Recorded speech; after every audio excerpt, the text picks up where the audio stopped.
Et bonjour, je m'appelle Carl Zerfan, je vis à Toulouse. Aujourd'hui, nous sommes le 4 avril 2024 et nous allons aujourd'hui dans cette vidéo comprendre les mensonges de la météorite dite boomerang. Voilà, c'est soi-disant la seule météorite au monde qui est revenue sur Terre. Voilà. Et pour cela, nous allons écouter ce reportage.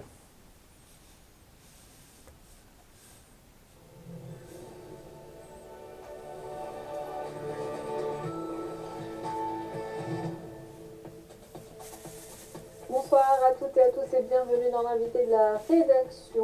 Des météorites qui tombent du ciel, un phénomène courant sur Terre, mais des météorites qui viennent de notre propre planète, c'est une première. On les appelle météorites boomerang et la seule identifiée à ce jour a été découverte au Maroc, au Sahara, Nord-Ouest Africa 13188, c'est son nom.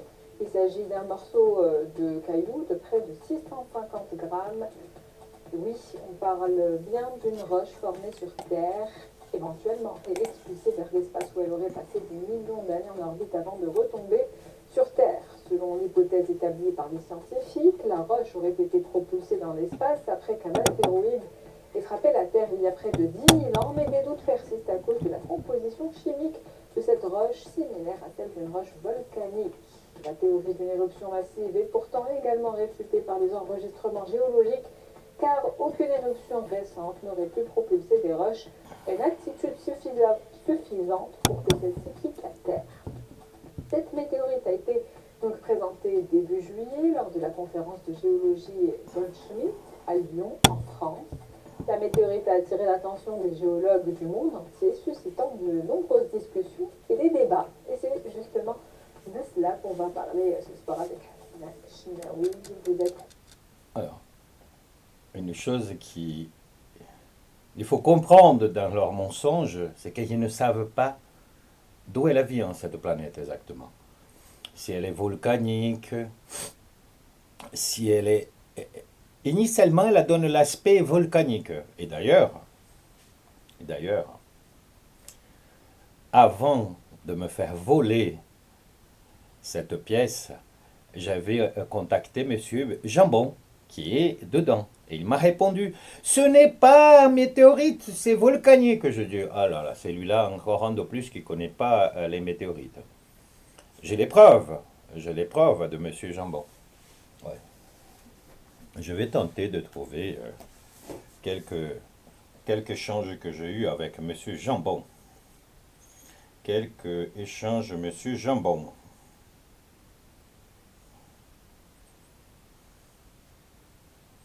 Monsieur Jambon Albert, voleur de météorites.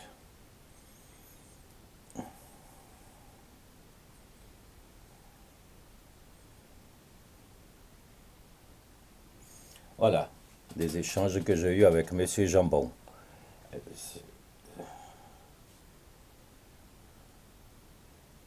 Bonjour Monsieur Jambon, je m'appelle Carlos Alberto Campos Zerfan, j'ai 53 ans.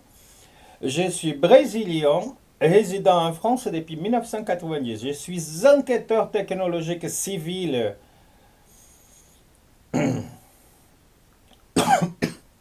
Entre autres. Entre autres, j'ai été informé par des personnes proches de moi, comme par exemple, j'ai été formé par des personnes proches de moi, comme par exemple un neurochirurgien, M. Camilo, ex-directeur de muséum de Belém. Et j'ai été aussi formé par M. Bernard Rollet, inspecteur des usines dans la chimie fine. J'ai été compagnon de M. Bernard Rollet, qui n'a jamais été entendu dans le procès AZF, ont refusé, hein, alors qu'il est inspecteur d'usine. Hein, et il était inspecteur d'usine. Et aujourd'hui, cet homme, il est décédé. C'était un grand homme. Un grand homme. J'ai trouvé une collection de météorites d'une unique chute. Plusieurs tonnes. Les météorites sont en état naturel pour la plupart et les bips fonctionnent comme un radar.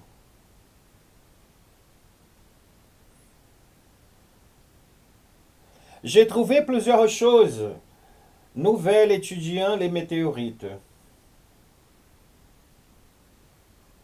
Voilà.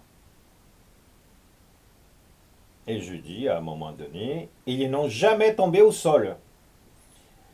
Et ils cherchent le fond des rivières. Voilà, je règle comme ça notre conversation qui est longue. Et je lui envoie quelques photos.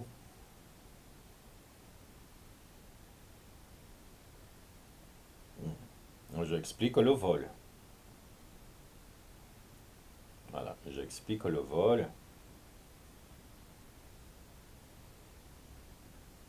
Et voilà. C'est ma relation avec Monsieur Jambon. On va continuer à écouter le témoignage pour expliquer que cette roche, dont j'ai une collection de plusieurs tonnes et que je présente dans mon salon, une tonne de tout genre de modèles. Hein. J'ai une tonne de météorites jusque-là, derrière moi. Voilà. Donc cette pièce fait partie.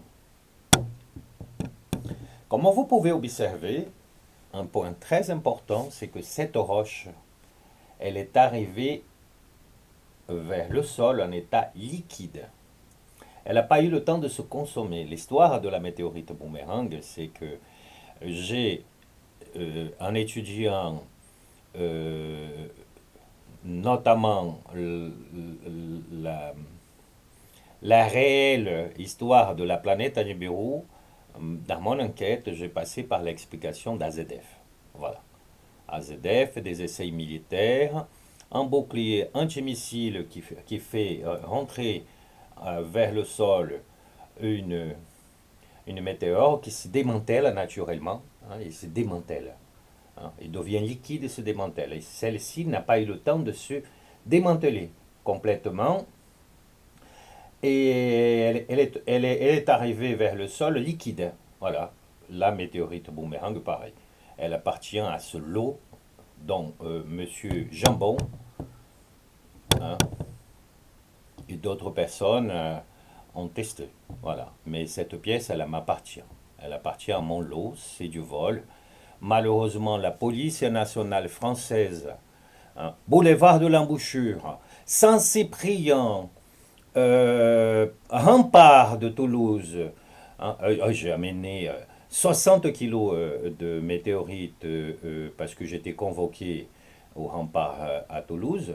Hein, et ils vont d'ailleurs me passer au tribunal le 24 novembre prochain. Je vais amener des météorites, je vais expliquer à la justice, dont je ne fais pas confiance à cette justice, parce que pour moi, la justice française est devenue nazie. C'est une justice vendue à la Commission européenne.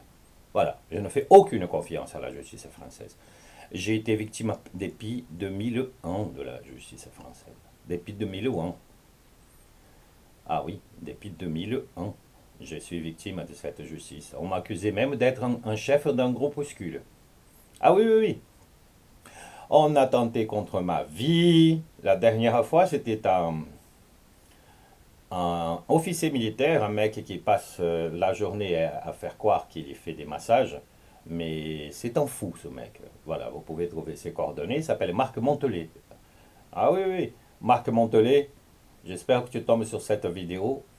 Je vais te mettre en prison au moment que mes plaintes vont être reçues. Ah oui, et tu vas avoir une enquête internationale sur toi et d'autres. Et donc, on va continuer à comprendre cette météorite dite à boomerang.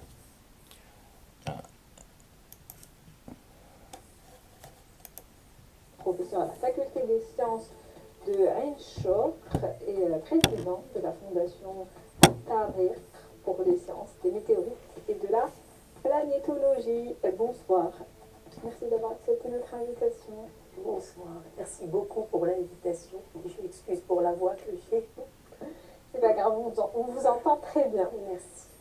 Alors tout d'abord, est-ce que vous pouvez nous expliquer ce que c'est qu'une météorite? Très simplement, une météorite, c'est une roche. Donc c'est une roche extraterrestre normalement, qui a quitté son corps parent rocheux, qui a séjourné un certain temps dans l'espace interplanétaire et qui a échoué sur un autre corps, donc soit sur la Terre, et on connaît aussi des météorites sur la planète Mars, par exemple. Donc c'est un morceau de roche qui a été éjecté d'un corps parent et qui est apposé sur un autre corps. Très bien. Déjà pour commencer, comme ça, on sait tous de quoi on parle. Absolument. Donc pourquoi pense-t-on aujourd'hui que cette roche, météorite? Alors, c'est une roche qui a été découverte en 2018 et que personnellement je connais depuis 2018. Et elle intrigue depuis ce moment-là et on n'arrive pas, il y a beaucoup de questionnements auxquels on n'arrive pas à répondre. Donc, ce qu'elle a de particulier, bien évidemment, c'est une sorte de croûte de fusion, c'est-à-dire qu'elle est couverte d'une partie qui est fondue.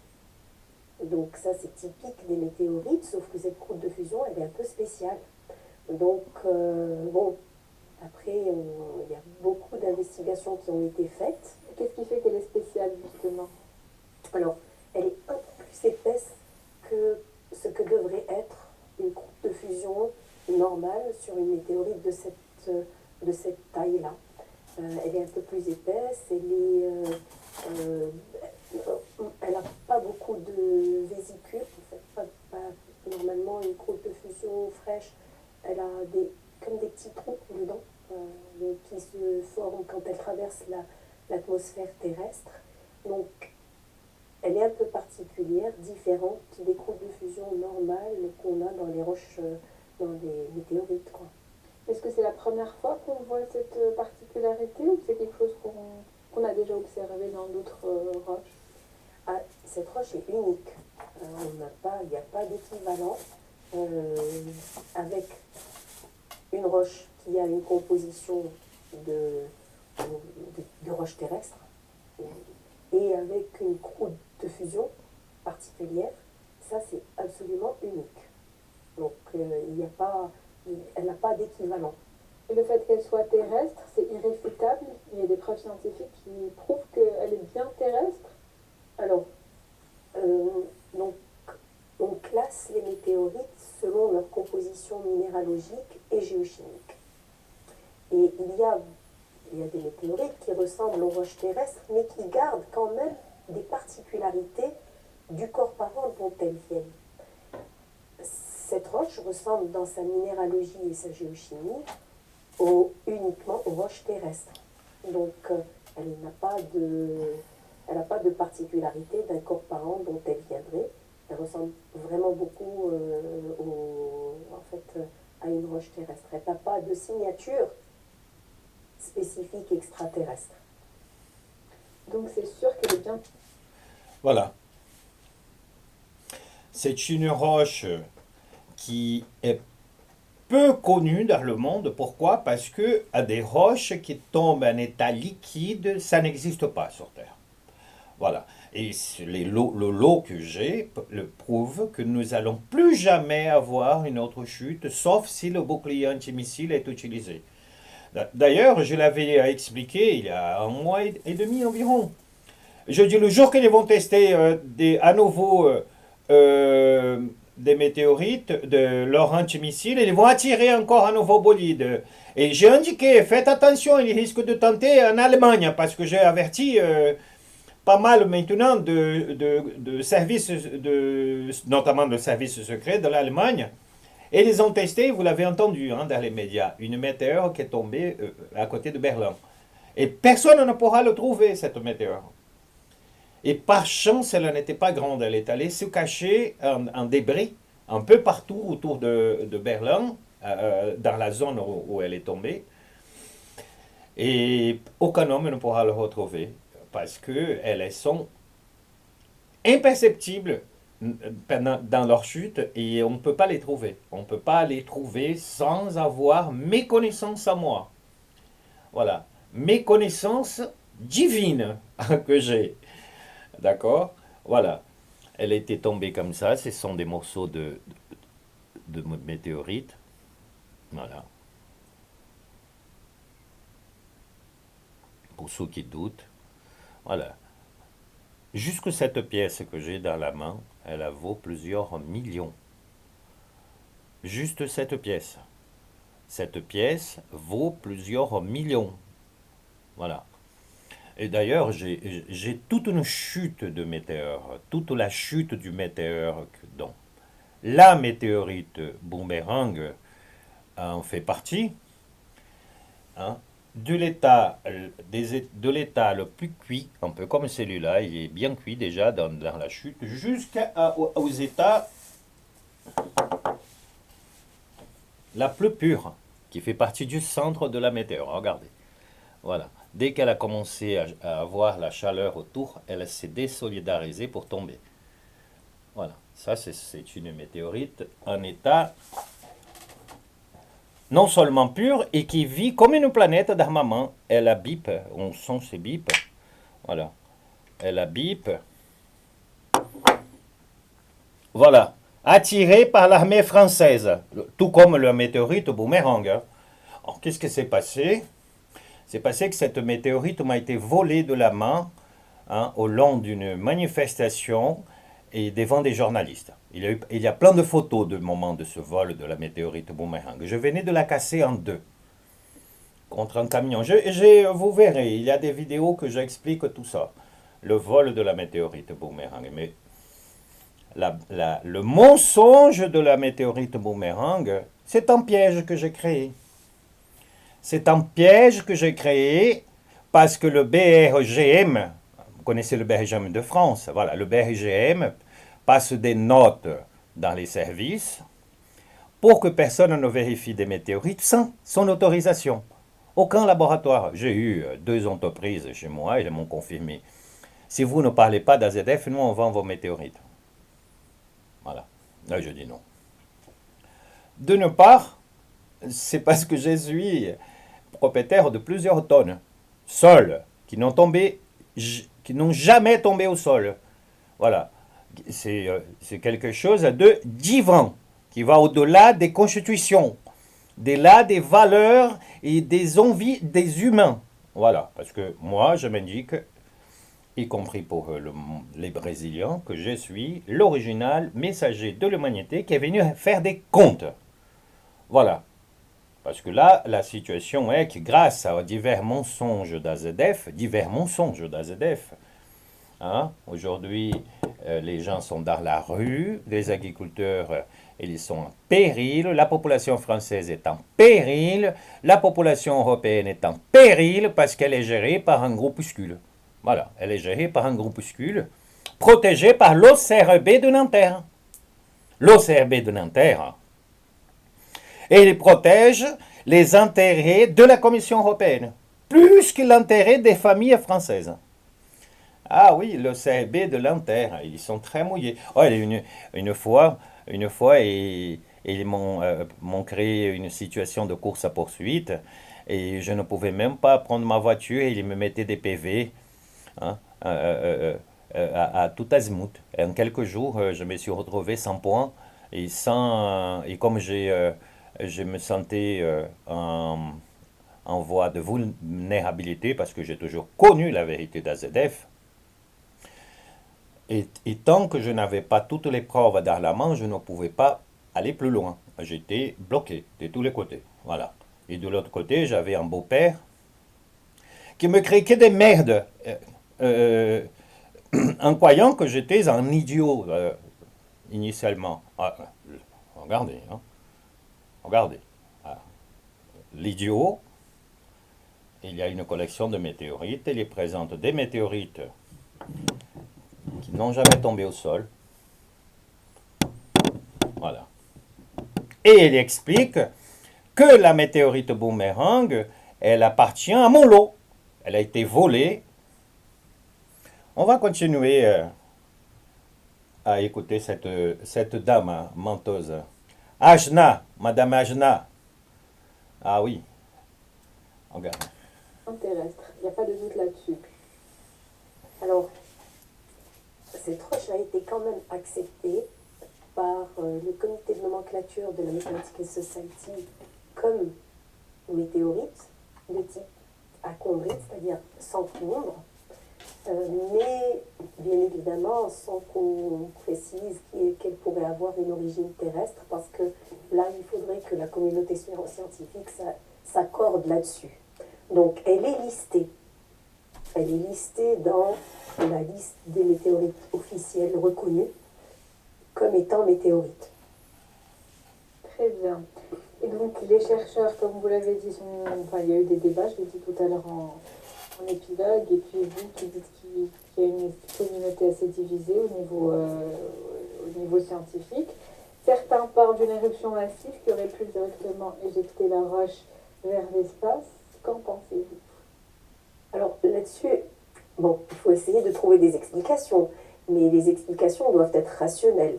Donc, il y a 10 000 ans, on n'a pas d'éruption volcanique qui soit aussi importante que ça. Et puis, bon, même avant, enfin, c'est assez difficile à imaginer, surtout avec la gravité terrestre, c'est assez difficile à imaginer. De même, bon, il y a 10 000 ans, on n'a pas un cratère d'impact qui se soit formé sur Terre qui ait pu avoir une énergie suffisante pour arracher un morceau de roche terrestre, donc l'éjecter depuis la Terre. Donc je reprécise encore une fois que la Terre a quand même une gravité qui est assez importante et une atmosphère qui la protège. Donc on n'a pas vraiment d'événements enregistrés sur Terre, d'événements géologiques enregistrés sur Terre, ni il y a 10 000 ans, ni avant d'ailleurs, qui puissent expliquer ce genre de phénomène. Et donc, bon, on essaye de trouver des explications. La communauté scientifique n'est même pas au courant que j'ai la collection de météorites qui prouve le mensonge de Boomerang. On continue à se poser aujourd'hui. Absolument. Alors, je vais vous résumer ce que cette dame a dit et je vais ajouter ce qu'elle n'a pas dit. D'accord? Alors, une météorite sans cendre, c'est une météorite qui n'a pas eu le temps de brûler. Voilà. Et qu'elle n'a pas brûlé en tombant. Voilà. Et la météorite dont m'a été volée, le morceau de météorite Boomerang, dont cette dame est la présidente de l'association Atarik au Maroc, hein, elle va lui expliquer. Hein, voilà, elle n'a pas eu le temps de brûler. Parce que c'est un météore qui a été attiré par l'homme, par les activités humaines. Voilà, elle n'a pas eu le temps de brûler. Elle n'a pas eu le temps de brûler cette roche d'achondrite. Et autre chose, j'explique que j'ai trouvé au long de mes investigations, qui sont de 22 ans, 22 ans. Et j'ai dépensé d'ailleurs à 1 million d'euros hein, pour tenter de sauver la justice de ce pays, parce que la justice française a commis un crime contre l'humanité. Et elle s'est vendue à la Commission européenne, groupuscule AZF, comme j'indique, numéro 4. Voilà. Donc, elle n'a pas de cendre, elle est liquide et elle ressemble effectivement à une roche volcanique. D'ailleurs, je vais vous montrer ici un modèle de roche volcanique et vous montrer la différence. Voilà. Ceci est une roche volcanique. Voilà. La première chose que je peux observer, c'est qu'elle est très légère. Ouais, elle est très légère. Voilà ce que c'est une roche volcanique. Je vais enlever ça là, hop. Une roche volcanique, elle est là. Regardez. Voyez. Voilà. Ça, c'est une roche volcanique. Voilà. Très légère. Grand volume. Hein. Cette pièce, elle est très légère. Hein. Alors qu'une pièce comme ça, là, elle est très lourde.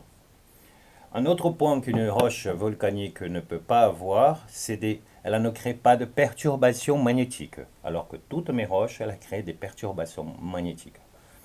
Déjà, ce qui prouve qu'il s'agit bien d'un morceau de météorite. Les scientifiques ne sont pas informés que quelqu'un a trouvé plusieurs tonnes de météorites. Les policiers de Toulouse n'en veulent pas savoir. Pourquoi? Parce qu'ils sont vendus, les policiers. Et ils sont vendus, les policiers. Ils sont vendus même depuis longtemps avant même que l'affaire du groupuscule AZF apparaisse. Le groupuscule AZF, la Commission européenne numéro 4. Hein, parce que il y a eu plusieurs groupes. Le groupuscule AZF. Il y a eu et tout ce que je suis en train de vous expliquer, c'est marqué sur PV. Il y a eu le groupe numéro 1. Ceux qui ont attiré ces météorites vers le sol, l'armée française. Une partie de l'armée française qui a travaillé dans ces essais secrets sous autorisation du président de la République, M. Jacques Chirac, et ils n'étaient pas contents d'avoir explosé la ville de Toulouse. Et ils ont compris qu'ils ont explosé la ville de Toulouse. Ils ont compris. Ils ont compris parce que dans cette affaire d'AZF, il y a eu 2 avions de l'armée qui ont été réquisitionnés pour pouvoir poursuivre un OVNI. Voilà. Et pendant 20 secondes, ils ont tenté de poursuivre ce OVNI. Voilà. Et ils ont traversé du côté du Mirail. Il y a plein de témoignages qui ont vu effectivement 2 avions de chasse quelques secondes après l'explosion de l'usine AZF, puisque de là-bas, ils pouvaient entendre. Et une chose qui est très importante, tout le côté Mirail, hein, qui est à plusieurs kilomètres de l'usine AZF, et ils ont souffert du blast de la chute de ces météorites qui a été mis sur le dos de l'usine AZF, qui elle aussi a eu, elle a eu carrément une chaleur énorme qui a traversé son plafond. Hein. Un morceau, hein, lors du démantèlement, a touché la tour dite de Préling et la chaleur des autres morceaux, hein, elles ont créé l'explosion de l'usine AZF. La chaleur est montée à plus de 4000 degrés très rapidement dans cet hangar. Voilà. C'est comme ça que l'usine AZF a explosé. Mais jamais par aucune loi physique, l'explosion de l'usine AZF aurait créé dans l'ensemble des préjudices, notamment des préjudices de vitres, n'aurait jamais créé autant de dégâts. Parce que les dégâts ont été commis, ont été créés par le blast de ces météorites. Donc, personne n'a pas de formation pour le comprendre. Je l'avais déjà. J'aurais pu expliquer la vérité d'AZF depuis tout départ, depuis 2002. Mais malheureusement, je me suis retrouvé avec des policiers qui ont été déjà en train de créer des situations pour pouvoir ne pas expliquer la partie test secret, notamment un monsieur qui s'appelait Bellaval, dont j'ai été entendu par lui. J'avais compris que M. Bellaval, ses intentions. J'avais compris toutes les intentions de M. Bellaval. Voilà. Ce monsieur, et il n'a pas été juste pour sa population. Voilà. On va continuer, et ensuite je viendrai vous expliquer davantage ce que je sais. Après ce chiffre de 10 000 ans, comment il a été calculé? Alors, dans une... Juste pour vous dire sur ces chiffres de 10 000 ans, toutes ces pièces dont j'ai, elles ne viennent pas de retour sur Terre. Elles ne sont pas boomerangs de la Terre. Je suis en train d'expliquer qu'une planète appelée Nibiru, vous voyez la planète à Nibiru, cette planète, elle s'est démantelée et elle est devenue tout le ceinturon de Kuiper. Le ceinturon interne et externe de Kuiper, ce sont des morceaux d'une planète. Elles ont toutes 10 à 12 000 ans à nouveau de radiation cosmique directe. Voilà. Et elles tombent depuis 12 000 ans sur Terre. Hein. Et grâce à cette catastrophe galactique, hein, qui s'est passée plutôt du côté de Jupiter, hein, et grâce à cette catastrophe galactique, l'homme a découvert le feu sur Terre. Ah oui, l'homme a découvert le feu sur Terre. Ça vient de là, l'âge de feu. Voilà. Donc la science explique autre chose. La science, pendant 12 000 ans, elle n'a pas su donner des explications concrètes parce qu'elle n'a pas pris en compte le démantèlement d'une planète. Voilà, c'est là-dessus que j'ai mon travail qui est établi et c'est là-dessus que je vais tenter plusieurs prix Nobel au moment venu. Lorsqu'il n'y aura plus de mensonges, météorite boomerang. Lorsqu'il n'y aura plus de mensonges, AZF. Et là, je pourrai expliquer, montrer, louer au laboratoire des pièces dont je suis propriétaire, le seul et unique propriétaire de météorites qui n'ont jamais tombé au sol. Attirés par la mer française au long de tests secrets électromagnétiques interdits. Météorite dans une roche extraterrestre, en fait, on calcule 3 âges. Donc, il y a un âge qui est l'âge de cristallisation, c'est-à-dire l'âge de formation de la roche sur son corps parent.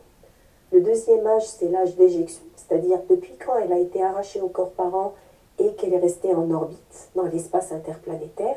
Et le troisième âge, c'est l'âge terrestre, c'est-à-dire, en fait, depuis quand elle est sur Terre, depuis 1000 ans, 10 000 ans, 40 000 ans, 20 000 ans, en fait. Et pour pouvoir faire ces datations sont faites à l'aide de mesures d'isotopes d'éléments. Donc, on a des ensembles père-fils en fonction de l'âge qu'on va rechercher, qui vont être utilisés dans les minéraux de ces roches pour pouvoir faire ces datations-là en fonction de ce qu'on cherche. Par exemple, si on cherche l'âge terrestre, on va probablement travailler sur le carbone 12, carbone 13, carbone 14 ou d'autres isotopes. Donc ça dépend. Pour les âges plus anciens, la cristallisation, ça va être l'uranium-plomb, etc. Donc c'est des mesures d'isotopes radioactifs qui sont connus pour des périodes de demi-vie plus ou moins longues et qui vont permettre de donner des âges précis aux roches. Et là, on dit que cette roche a un nombre d'isotopes qui est trop élevé. Alors, en fait, c'est trop élevé pour que ce soit une roche terrestre et c'est trop bas pour que ce soit une roche extraterrestre. Donc, alors, vous avez eu ces explications. Hein. Les roches sont divisées en 3 catégories. Alors, erreur numéro 1 de la science. Erreur numéro 1 de la science. Datation carbone 14. Effectivement, c'est une grande erreur de la science, dont ces pièces le prouveront. D'une part, c'est que ces pièces, tant comme le centre de notre Terre, initialement notre Terre, ces pièces, initialement, ce sont des morceaux de soleil. C'est-à-dire que toutes les datations d'une météorite qui est devenue une planète d'un morceau d'un astre, dans le centre d'un astre, toutes les datations vont retomber à l'âge du Soleil. Donc le carbone 14 indique, mais ne vont pas prendre en compte que ce morceau qui s'est détaché du Soleil, qui est devenu une planète, par un effet que vous allez pouvoir d'ailleurs revoir le 4 janvier 2023 sur Betelgeuse, c'est le même effet. Sauf que pendant que les attendaient, les scientifiques, une explosion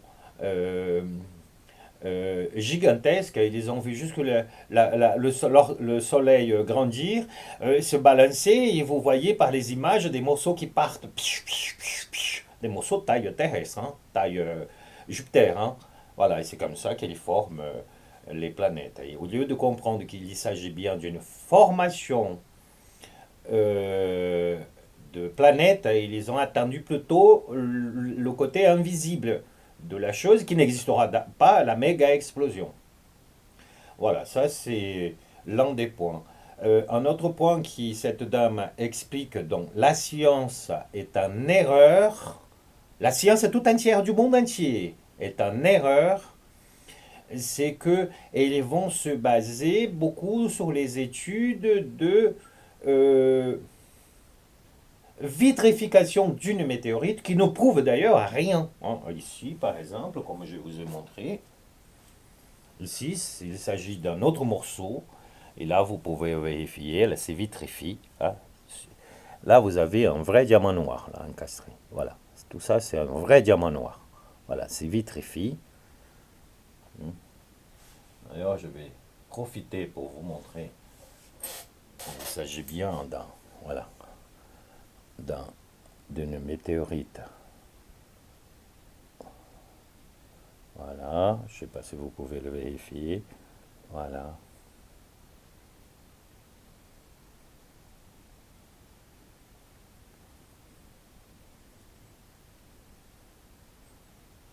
Voilà, vitrifié. Voilà. Cette roche est tombée au même moment que ces roches. J'ai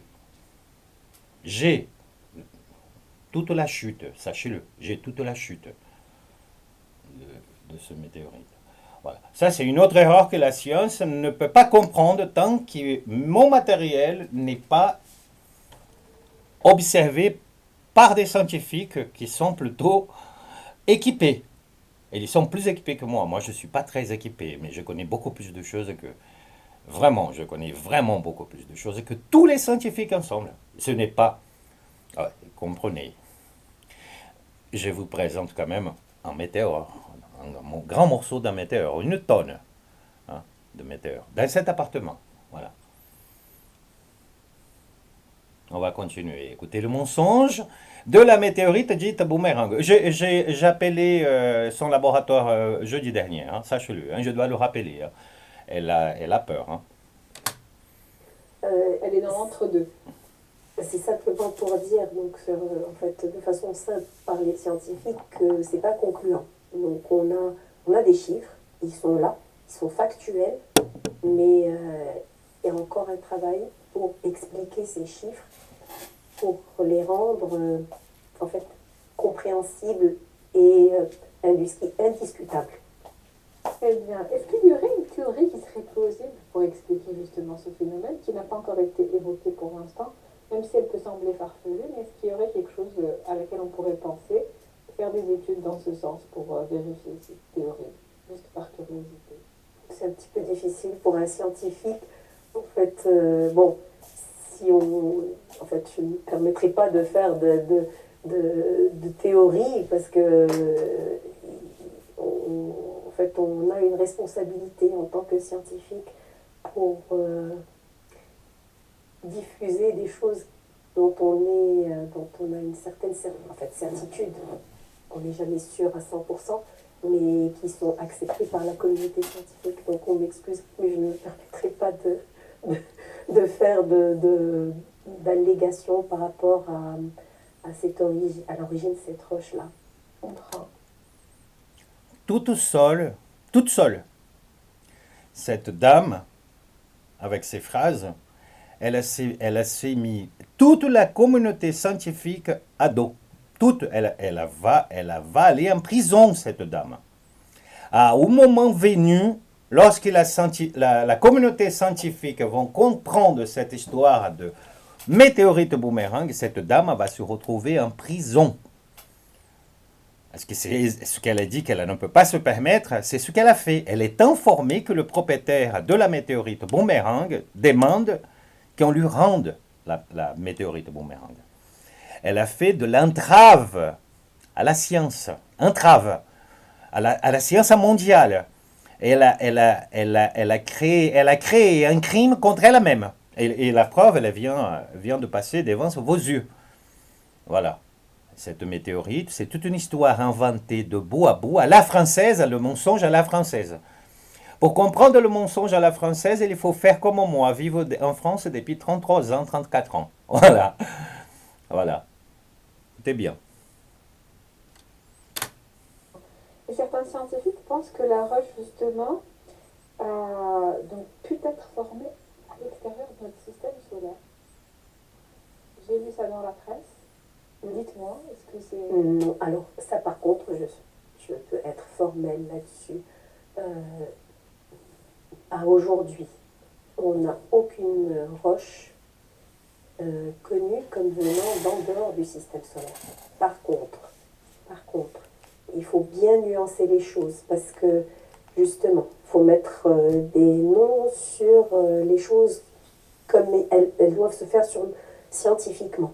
Dans des météorites de type chondrite carbonée, il y a eu des découvertes exceptionnelles il y a quelques années simplement de particules qui sont héritées par le système solaire, qui sont plus anciennes que le système solaire, donc qui ont été soufflées par l'explosion d'une supernova et héritées par notre système solaire. Ça oui. Voilà. On revient à l'histoire de la supernova. L'histoire de cette supernova, du Big Bang, il n'est qu'une masturbation intellectuelle. Exactement. Il n'a jamais eu lieu. Il n'a jamais eu lieu. Et c'est l'un des faits qui fait que les scientifiques ils se gourrent dans tout ce qu'ils entreprennent. Elle explique des roches qui viennent de là, à l'extérieur du ceinturon, à l'extérieur de notre système solaire, alors qu'elle fait partie des scientifiques qui comprennent seulement les météorites par morceaux, morceau par morceau. Voilà. Tout à l'heure, je vais vous expliquer quels sont les morceaux qui sont trouvés sur Terre. Vous allez comprendre. Voilà. Cette dame ne connaît pas ce qu'elle a fait. Elle a vie de déduction, de compréhension dans l'erreur de l'ensemble du corps scientifique, que j'aimerais d'ailleurs que vous vous présentiez pour connaître mes météorites de la planète Nibiru, expliquer qu'il y a eu effectivement une catastrophe galactique qui a créé, notamment sur Terre, le déluge, qui a détruit la planète Mars. Et ces preuves sont là. Il manque juste que maintenant voir l'ensemble d'un autre côté. C'est ce que je vais présenter. Et gagner mes prix Nobel. Donc je suis sûr que je vais participer et gagner. Et attention, sans diplôme universitaire. Sans diplôme universitaire. J'ai toujours été contre les diplômes universitaires parce que pour moi, à mon niveau, diplôme universitaire pour moi, c'est se paralyser dans ce que tu veux avancer à comprendre. Voilà. On écoute davantage le mensonge de la météorite boomerang. Mais de dire qu'une roche vient d'en dehors du système solaire, ça, jusqu'à aujourd'hui, ça n'existe pas. Et c'est assez difficile à imaginer, parce que les origines des météorites sont connues. Donc on a la plupart des météorites qui viennent de la ceinture d'astéroïdes entre Mars et Jupiter, quelques-unes qui viennent de la surface de Mars, quelques-unes qui viennent de la surface de la Lune, quelques-unes qui viennent de comètes, mais les météorites qui viennent d'en dehors du système solaire, ça, c'est pas reconnu, non.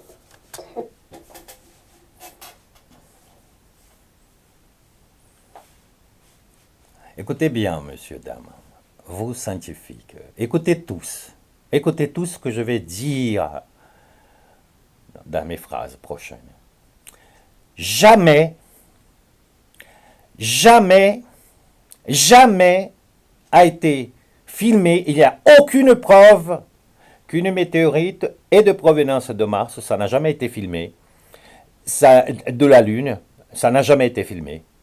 Hein? Ça n'a jamais été filmé. Ceci, ce qu'elle explique, c'est une masturbation intellectuelle qui emboîte dans le mensonge de leur manque de connaissances. Jamais une roche viendra de Mars. C'est une planète avec plusieurs couches qui s'est démantelée et qui tombe sur notre tête et que selon le morceau qui tombe, le morceau trouvé, attention, le morceau trouvé, ils vont te donner une déduction différente.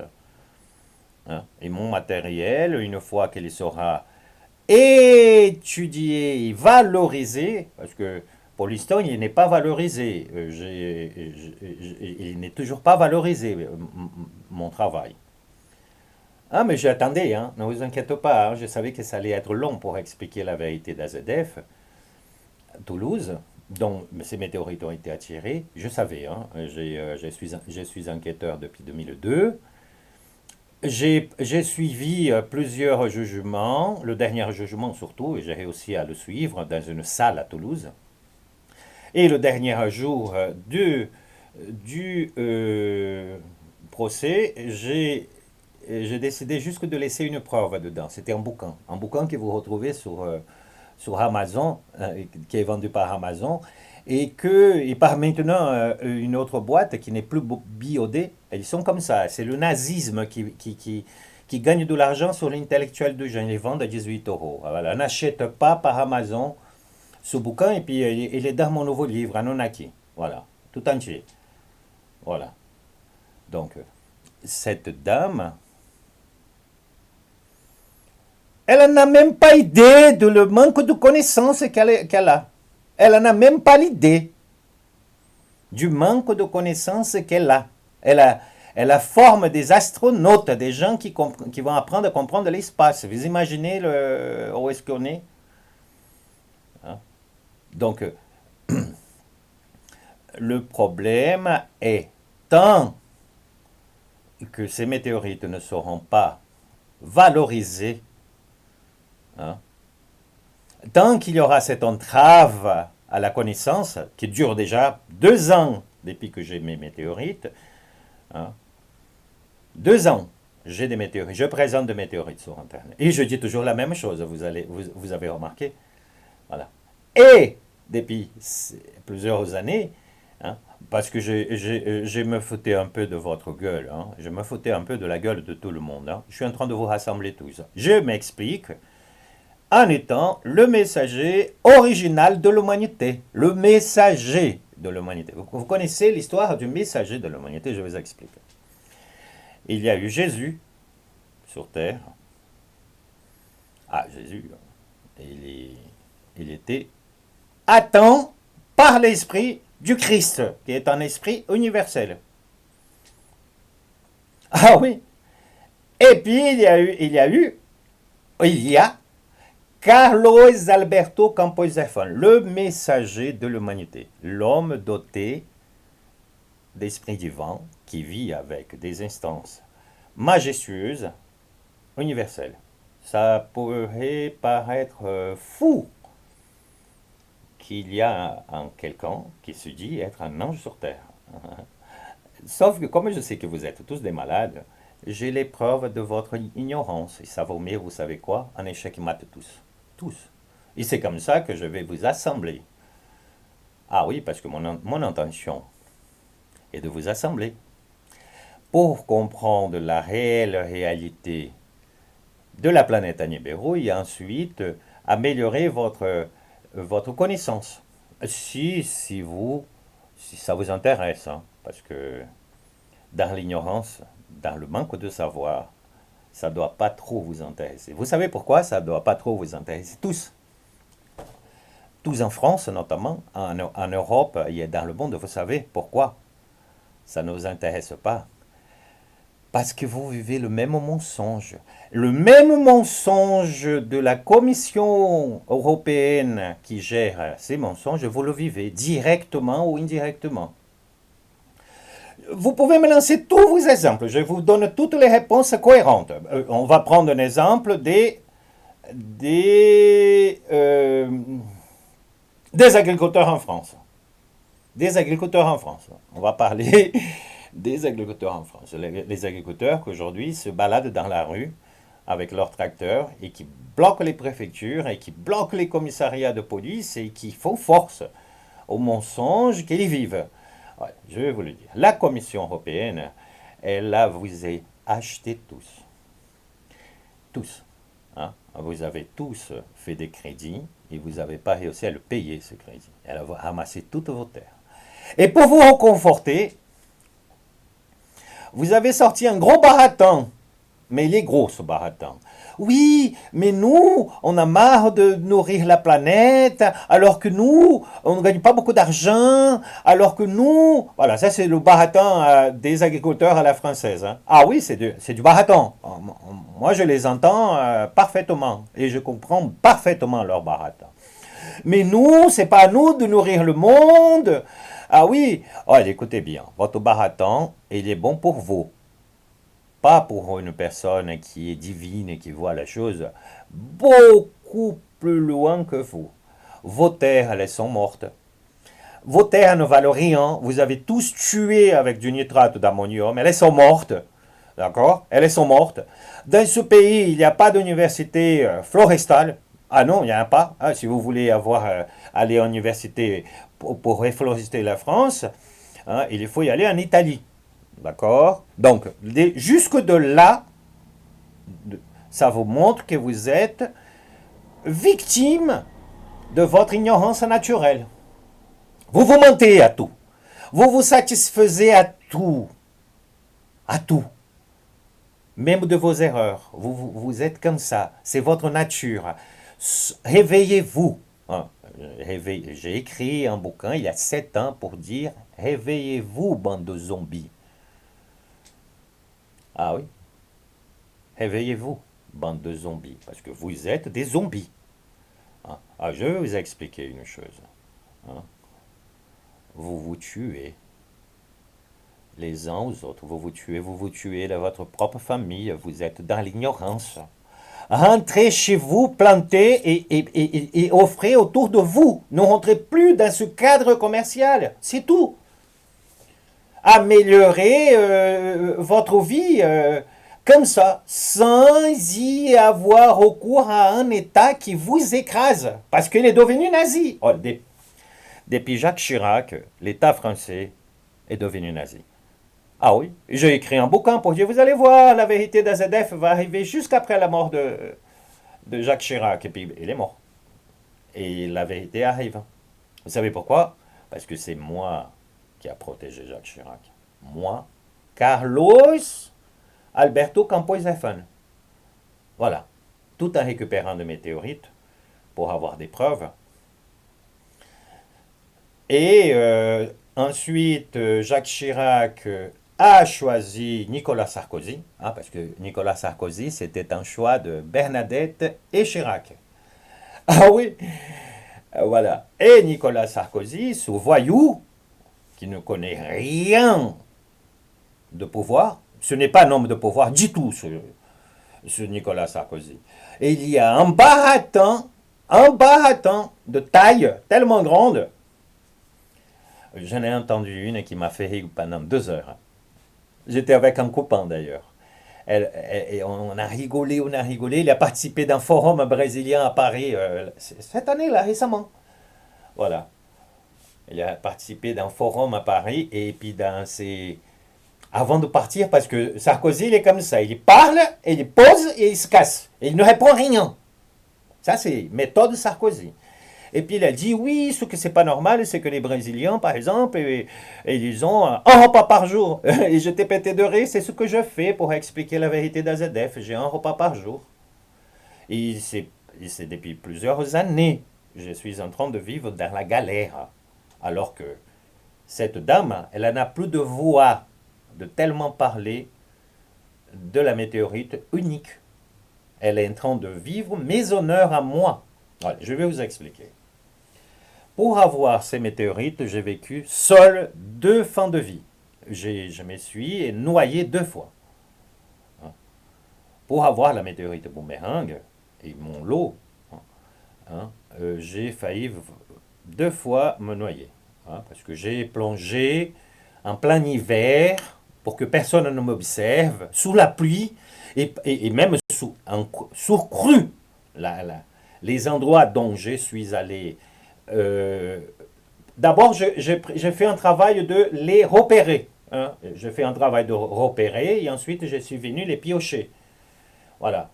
Parce que beaucoup sont pourris au bout de 22 ans et elles sont en train de tuer la population française. La moitié de la France, elle est condamnée, hein, de porter sur Garonne jusqu'en en, en aval de... Non, en aval, voilà, j'ai eu un blanc.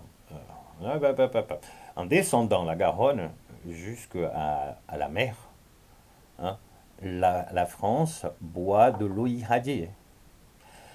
Irradiée. Il y a les publicitaires de l'eau. Je vous donne un exemple d'une grande publicitrice de l'eau française.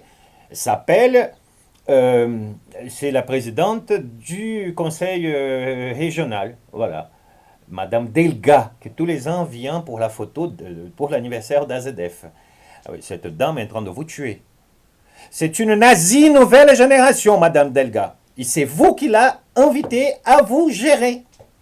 Hein, si vous m'entendez, Madame Delga, moi je vais vous donner un conseil. J'ai déjà dit à Moudenc la même chose. Démissionnez, Madame Delga. Madame Delga,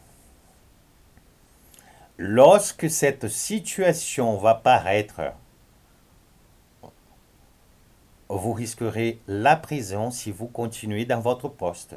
Alors que si vous vous rendez rapidement à la situation, vous allez pouvoir parler en liberté. Vous êtes en train de tuer votre population avec votre sourire. Et moi, je suis en train de vous expliquer qu'il s'agit bien d'une nouvelle forme de nazisme moderne. Pas le même pendant la Deuxième Guerre mondiale, mais un nazisme quel vous, nazi, nouvelle génération, vous êtes bien habillés, vous parlez de belles choses, et vous faites des beaux sourires, et vous tuez votre population par manque de savoir, de connaissances, et vous êtes obligatoirement, mauvaisement, hein, accompagné. Voilà. Partez de la région, partez de votre poste, sortez de la politique, et que votre poste puisse tomber sur la main de gens humains. Parce que vous êtes juste une baratineuse, Madame Delga. Vous êtes juste... Écoutez bien, Madame Delga. Regardez bien. Carlo Zeffin vous dit, vous êtes juste une baratineuse. Et je ne dis pas ça pour votre mal. Hein. Je vous dis que vous êtes en train de tenter et vous participez à détruire votre population dans votre mensonge. Voilà, Madame Delga. Ensuite, Monsieur Tam, on va écouter le reste. Très bien. Est-ce qu'il peut s'agir d'une météorite artificielle? Absolument, tout à fait. Justement, donc ça c'est un questionnement dès le départ. En réalité, dès le départ, ça a été l'explication la plus plausible. Mais il n'empêche que c'est compliqué d'imaginer comment on peut faire fondre l'extérieur, etc. Sincèrement, je ne sais pas comment on peut créer manuellement une croûte